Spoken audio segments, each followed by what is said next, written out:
2 Korintus pasalnya yang kelima, saudaraku yang kekasih, ayat 6 sampai 9. Ada satu pembelajaran dari BPP yang boleh sama-sama kita renungkan sore hari ini, yang diambil dari kitab 2 Korintus pasal yang kelima, ayat 6 sampai 9. Saya akan bacakan ya.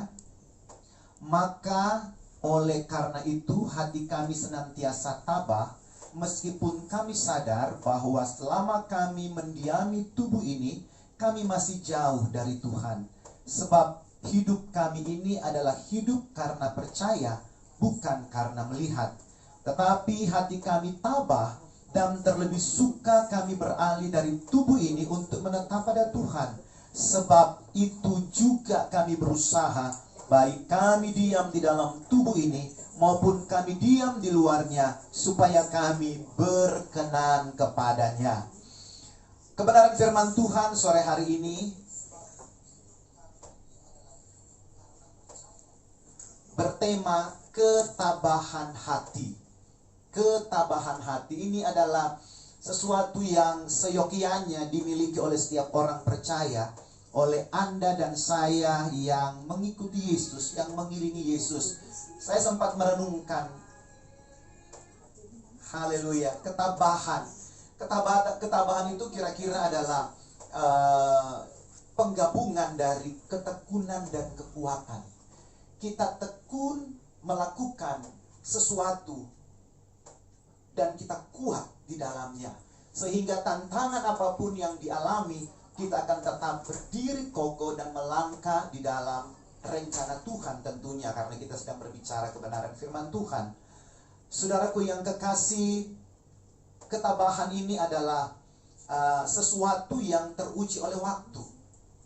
Sesuatu yang memerlukan waktu yang tidak singkat untuk teruji daripada yang namanya ketabahan ini.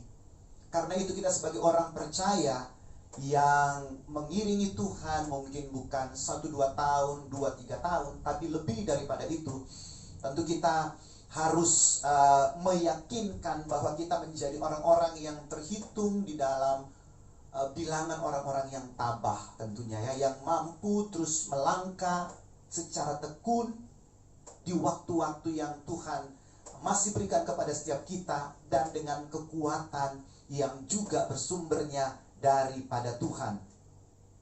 Bapak Ibu Saudara yang kekasih, di dalam kebenaran firman Tuhan yang sore hari ini disampaikan kepada setiap kita, dituliskan salah satu ciri kedewasaan rohani adalah memiliki ketabahan hati. Sekali lagi, salah satu ciri kedewasaan rohani adalah memiliki ketabahan hati. Karena itu saya tadi katakan bahwa ketabahan ini adalah sesuatu yang memerlukan waktu yang tidak singkat untuk kemudian orang dapat dikatakan dia tabah. Makanya dituliskan salah satu ciri kedewasaan rohani. Dewasa ini kan adalah sesuatu yang matang, sesuatu yang tidak kemarin sore, tetapi sesuatu yang sudah teruji oleh waktu, oleh sikon, oleh situasi, oleh keadaan yang mungkin tidak mengenakan. Tuhan tidak pernah menjanjikan bahwa umatnya akan hidup dalam ketenangan, tetapi Tuhan berjanji akan selalu menyertai. Oleh sebab itu kita harus selalu tabah dalam menghadapi semua pencobaan dan masalah di dalam kehidupan. Luar biasa ya. Ciri orang yang memiliki ketabahan hati adalah, kita akan melihat 3 poin yang sama-sama kita akan lihat dari terang kebenaran firman Tuhan di dalam 2 Korintus 5 tadi, saudaraku yang kekasih. Dikatakan bahwa ciri orang yang memiliki ketabahan hati adalah, yang pertama, kuat di dalam Tuhan. Kuat di dalam Tuhan. Seseorang yang memiliki ketabahan hati akan memiliki kekuatan di dalam Tuhan. Sebagai contoh, Rasul Paulus yang sudah melewati berbagai tantangan dan pencobaan hingga hampir kehilangan nyawanya. Anda bisa lihat di 2 Korintus 11 ayat 23 sampai 28. Ada banyak hal-hal yang diperhadapkan di dalam kehidupan Rasul Paulus, tetapi kemudian dia keluar sebagai orang yang tetap tegar, tetap tegak berdiri dan melangkah menyelesaikan rencana Tuhan di dalam kehidupannya.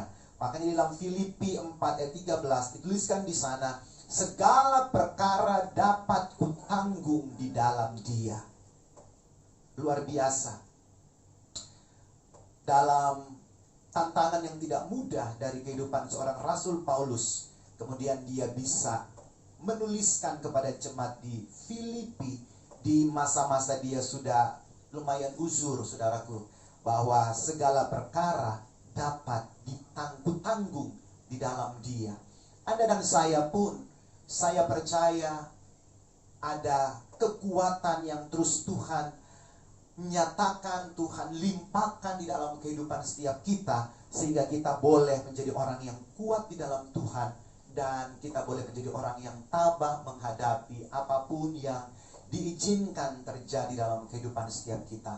Makanya sekali lagi, hubungan dengan Tuhan itu sangat-sangat kita harus perhatikan dan jaga, saudaraku.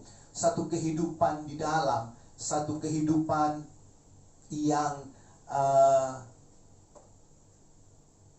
menjadi lifestyle atau gaya kehidupan kita sebagai orang percaya. Kehidupan kita beribadah bersama-sama secara kolektif seperti ini baik sekali, dan itu dianjurkan juga dalam firman Tuhan. Anda tahu dalam kitab Ibrani untuk kita tidak menjauhkan diri dari pertemuan-pertemuan ibadah yang ada. Tetapi satu kehidupan yang kuat di dalam Tuhan ini berbicara juga tentang kehidupan akar, kehidupan di dalam kita yang harus tetap kita jaga, yang harus tetap kita beri perhatian ekstra, saudaraku. Kadang-kadang orang di dalam keberadaan secara kolektif bersama-sama bersemangat, dan itu baik sekali. Tetapi jangan juga kita lupakan satu kehidupan akar, satu kehidupan di dalam kita yang harus juga kita jaga. Karena itu yang terpenting, itu yang Tuhan lihat sebenarnya dari kehidupan setiap kita. Waktu Samuel mau mengurapi anak-anak Isai, kakak-kakaknya Daud, dia hampir terkecoh karena melihat perawakan yang gagah perkasa. Tetapi kemudian Tuhan katakan, manusia melihat yang tertampak di luar, penampilan di lahiriah, di luar, tetapi Tuhan melihat hati. Tuhan melihat sesuatu yang ada di dalam. Itu yang menentukan kekuatan seseorang, saudaraku. Kehidupan akar itu adalah kehidupan yang terhubung dengan sumber air, batang air yang menyuplai kehidupan bagi pohon yang memiliki akar yang baik itu. Sehingga dalam kebenaran firman Tuhan, pemazmur mengibaratkan bahwa kehidupan orang benar itu seperti pohon kurma yang ditanam di pelataran Allah kita. Anda tahu keberadaan pohon kurma, bolak-balik mungkin sudah disampaikan, pohon yang bisa survive di padang pasir, padang gurun yang gersang, karena dia memiliki akar yang tertancap ke dalam. Waktu mau ditanam, benar-benar diperhatikan kehidupan akarnya dulu, sampai menemukan sumber batang air di dalam, baru kemudian dia tertampakkan secara penampilan di luar, saudaraku. Sehingga benar-benar kekuatan itu memberi ketabahan bagi kita saat kita melangkah di dalam rencana Tuhan yang kadangkala tidak seindah yang kita bayangkan, tetapi kita mampu melewati itu. Kita kuat, kita tidak stres, kita tidak tertekan, kita tidak berkecil hati, tetapi kita tetap memiliki semangat untuk mengasihi Tuhan dan melayani Tuhan. Itulah ketabahan. Itulah sesuatu yang menjadi ciri dari kehidupan yang dewasa di dalam Tuhan. Karena itu mari kita menjadi orang-orang yang terus kuat di dalam Tuhan. Poin yang kedua, di dalam 2 Korintus 5 ayat 7 dituliskan di sana, sebab hidup kami ini adalah hidup karena percaya, bukan karena melihat. Jadi saudaraku yang kekasih, ciri orang yang memiliki ketabahan hati, yang tadi pertama kuat di dalam Tuhan, yang kedua adalah percaya kepada Tuhan. Makanya dituliskan, sekali lagi saya bacakan 2 Korintus 5 ayat 7, sebab hidup kami ini adalah hidup karena percaya, bukan karena melihat. Hidup karena percaya, bukan karena melihat. Ini juga tentu berkenaan dengan pengalaman pertumbuhan kedewasaan kita dengan Tuhan. Karena mempercayai itu bukan sesuatu yang ujuk-ujuk terjadi, tidak, tetapi itu adalah satu perjalanan kehidupan untuk kita bisa mempercayai sesuatu, dalam hal ini Tuhan. Karena pengalaman-pengalaman kita yang sudah kita lewati, bagaimana pertolongan Tuhan, bagaimana kekuatan Tuhan menopang setiap kita, bagaimana anugerah Tuhan yang sudah menghentar kita sampai di titik ini. Bukan karena kekuatan kita semata, tapi semua karena Tuhan. Dan ini menjadi sesuatu yang dapat membuat kita lebih percaya lagi kepada Tuhan. Karena sudah terbukti, karena ada buktinya. Seseorang bisa mempercayai orang lain karena sudah ada bukti bahwa orang itu mampu dipercayai. Kalau orang itu tidak bisa membuktikan dia bisa dipercayai, tentu kita juga tidak akan mempercayai dia. Ya apa ya? Seorang istri mungkin dia bisa tidak mempercayai suaminya karena kadang-kadang lain di bibir, lain di hati. Tapi puji Tuhan, kita memiliki Tuhan yang tidak demikian. Tidak lain di bibir, tidak lain di hati, tidak lain ditulis dalam firman Tuhan, dan dapat bukti yang nyata daripada apa yang sudah dilakukan dalam kehidupan setiap kita. Karena itu di hari-hari ke depan, biar kekuatan untuk percaya kepada Tuhan lebih daripada sesuatu yang bisa kita lihat, benar-benar ini menjadi lifestyle, gaya kehidupan setiap kita. Sebab hidup kami ini adalah hidup karena percaya. Percaya kepada Tuhan, percaya kepada janjinya, walaupun mungkin kenyataan di depan mata masih bikin kita ketar-ketir, belum seperti yang kita harapkan, tetapi percayalah kalau itu janji Tuhan yang ya dan amin, yang muncul di dalam manusia batinnya kita, yang kita bisa percayai itu, kita bisa melihat pembuktian daripada janji-janji Allah di dalam kehidupan setiap kita. Karena itu, mari tetap kita membangun satu hubungan yang indah dengan Tuhan, sehingga pengalaman-pengalaman kehidupan setiap kita membuktikan bahwa Dia Allah yang dapat kita percayai lebih dari apapun juga, saudaraku. Karena Dia Tuhan yang tidak pernah berdusta. Firman Tuhan katakan Dia bukan manusia sehingga Dia berjanji dan Dia melupakan dan Dia berdusta. Tetapi Dia adalah Tuhan yang dapat kita pegang janjinya turun-temurun dari segala abad ke abad yang selanjutnya. Ya dan amin firman-Nya. Saya sedang membaca firman Tuhan, pembacaan secara pribadi sudah di kitab Keluaran ya hari-hari ini. Dan saya membaca tentang kisah Musa. Musa ini anak dari, atau dia adalah keturunan Lewi ya. Lewi punya anak, beberapa anak. Kemudian ada namanya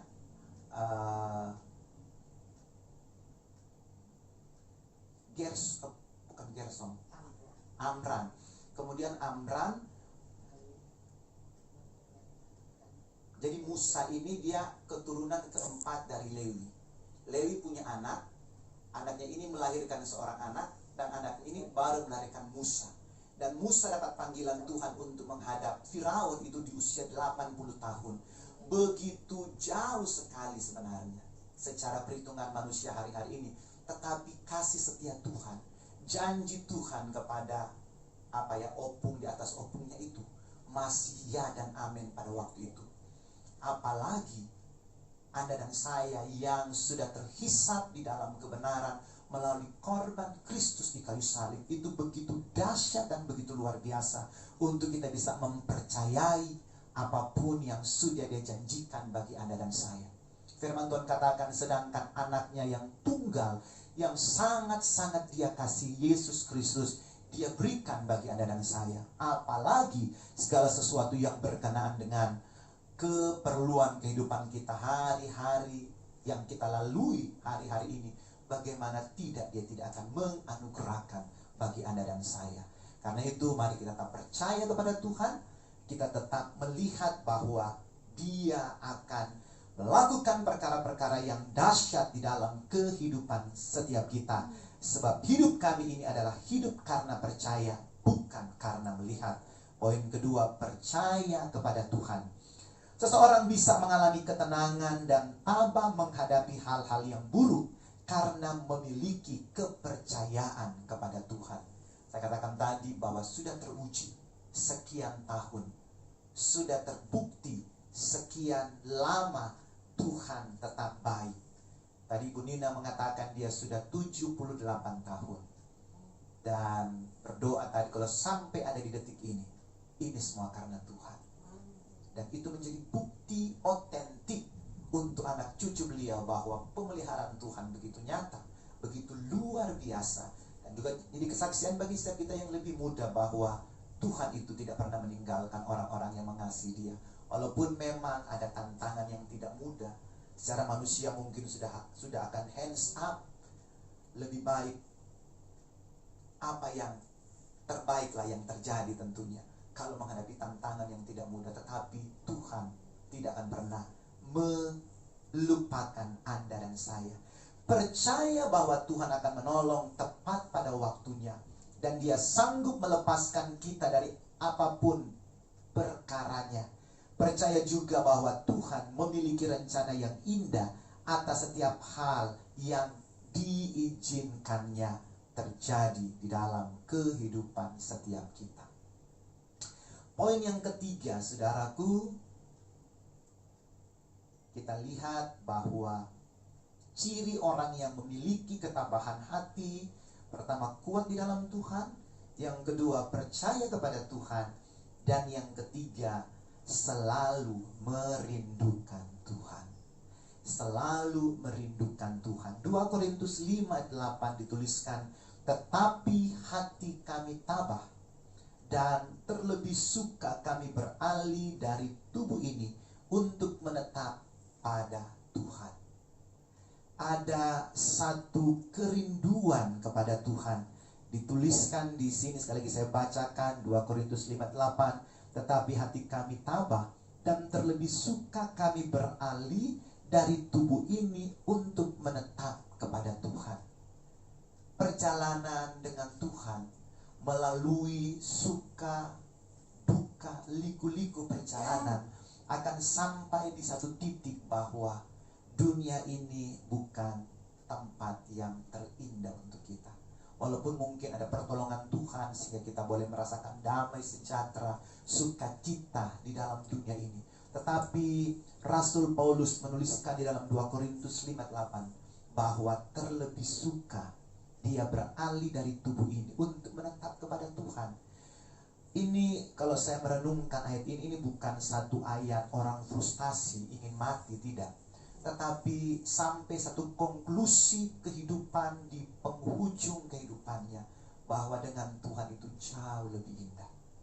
Walaupun kalau memang Tuhan masih berikan nafas kehidupan, Rasul Paulus katakan itu lebih perlu untuk kamu dikatakan, untuk orang-orang yang harus terus di-encourage, untuk dikuatkan, untuk dimampukan beriman terus kepada Tuhan. Karena Tuhan kita Tuhan yang memiliki rencana yang luar biasa dari kehidupan setiap kita. Beberapa waktu yang lalu saya ada lihat foto ya, Pak Adrian kirim foto waktu tinggi-tingginya kasus COVID yang Delta itu, yang banyak yang meninggal. Ternyata Pak Adrian, karena dia suka fotografi dulu ya, dia banyak simpan foto-foto. Dan waktu dengar ini meninggal, itu meninggal, ini meninggal, itu meninggal, dia kirim satu foto. Itu foto ada saya, ada rekan-rekan yang sudah dipanggil Tuhan di satu foto itu. Dan terakhir ada teman Samuel Raung yang juga sudah dipanggil oleh Tuhan karena COVID. Dan saya kirim ke teman-teman yang lain, saya bercanda, di foto ini semua sudah meninggalkan tubuh yang fana, tinggal diri ini yang masih hidup. Kakak sebelumnya, karena kamu masih punya tanggung jawab, karena kamu masih punya Tuhan masih punya tugas untuk kamu selesaikan, sehingga kamu belum dipanggil, saudaraku. Saya hanya ketawa, saya hanya bercanda. Dikatakan itu bercanda dalam duka katanya. Ya saya percaya bahwa kehidupan kita semua diatur oleh Tuhan. Saudaraku yang kekasih, seperti seorang anak yang dekat dengan bapaknya, demikian orang percaya yang memiliki keintiman dengan Bapa. Orang yang demikian akan selalu merindukan Tuhan dan hadirat-Nya.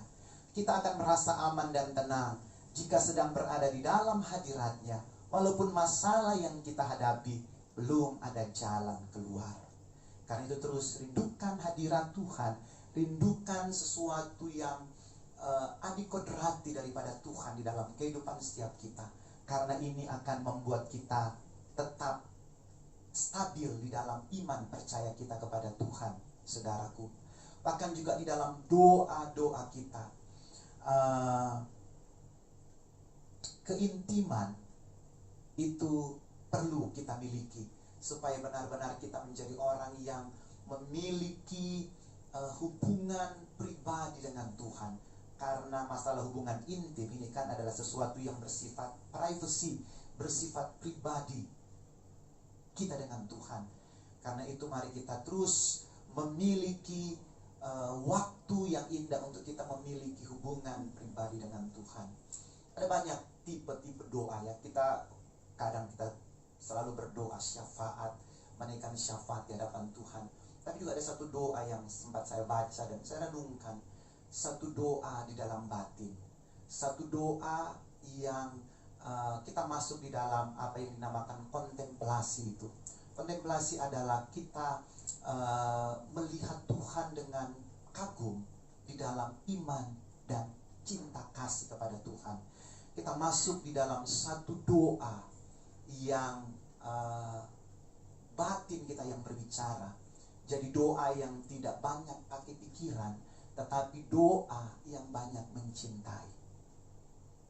Di dalam ketenangan, di dalam keheningan kita dengan Tuhan, sehingga kita benar-benar merasakan Dia ada di dalam kita. Dia memberitahukan hal-hal yang luar biasa. Karena kan doa itu sebenarnya adalah dialog kita dengan Tuhan, bukan hanya satu arah saja. Kalau satu arah saja itu mungkin ceramah, tetapi kalau dua arah, tentu apa yang kita sampaikan kepada Dia, kita juga harus memiliki waktu untuk menemukan Dia, menyatakan sesuatu di dalam batin kita yang paling dalam. Ada satu kebenaran firman Tuhan, kita akan tutup dengan kebenaran firman Tuhan ini di dalam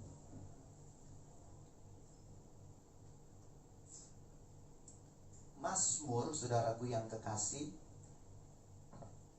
Mazmur pasal yang ke-51